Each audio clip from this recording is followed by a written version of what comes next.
Pour créer un tableau dans Word, vous pouvez utiliser les menus déroulants ou alors les barres de menu.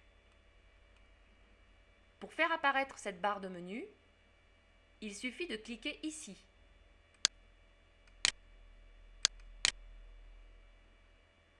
Et vous voyez qu'une barre de menu consacrée entièrement au tableau apparaît. Sinon, vous pouvez passer directement par le menu déroulant. Comme ici, Tableau, Insérer et Tableau. Dans la boîte de dialogue, vous avez quelques paramètres à prendre en considération pour éditer le tableau que vous avez décidé. D'abord, le nombre de colonnes et le nombre de lignes. Ici, vous pouvez changer le nombre et là, vous pouvez par exemple diminuer le nombre de lignes. Ensuite, ce qui est très important, ce sont les paramètres du dessous. Le comportement de l'ajustement automatique. Vous avez d'abord la possibilité d'avoir des largeurs de colonnes fixes. Quand vous cochez cette possibilité, aussitôt Auto apparaît sur votre droite.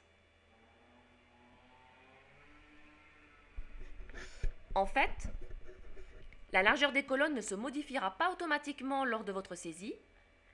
Word déterminera lui-même la largeur de chaque colonne, ou sinon vous pouvez taper une valeur ici.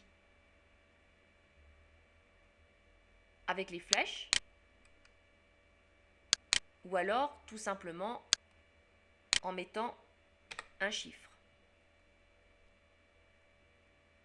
Deuxième possibilité, ajuster au contenu.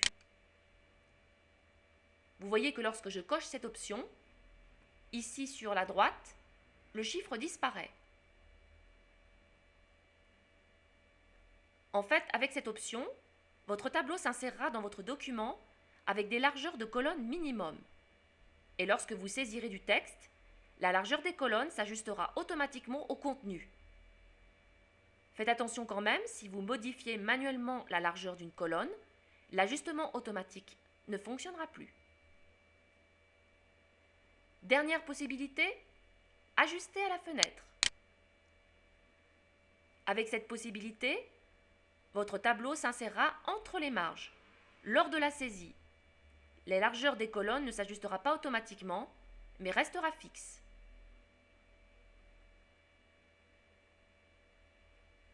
Ensuite, la grille du tableau. Vous avez une possibilité de plusieurs options de grille de tableau, mais nous les verrons plus tard. Il faut, pour un tableau classique, laisser cette option par défaut. Enfin ici, vous pouvez cocher « Mémoriser les dimensions pour les nouveaux tableaux » si vous avez l'intention de refaire des tableaux de même avec les mêmes paramètres. Avant d'ouvrir cette boîte de dialogue, quand vous avez coché tout à l'heure, il aurait fallu positionner votre curseur sur votre document afin que le tableau s'insère exactement à ce point. Mon curseur était par défaut en haut à gauche de mon document. Cochez OK. Et vous voyez que mon curseur clignotant s'insère automatiquement dans la première cellule de mon tableau. Et ici, dans la barre des menus, se met en orange tout ce qui est par défaut dans mon tableau et que nous verrons plus tard.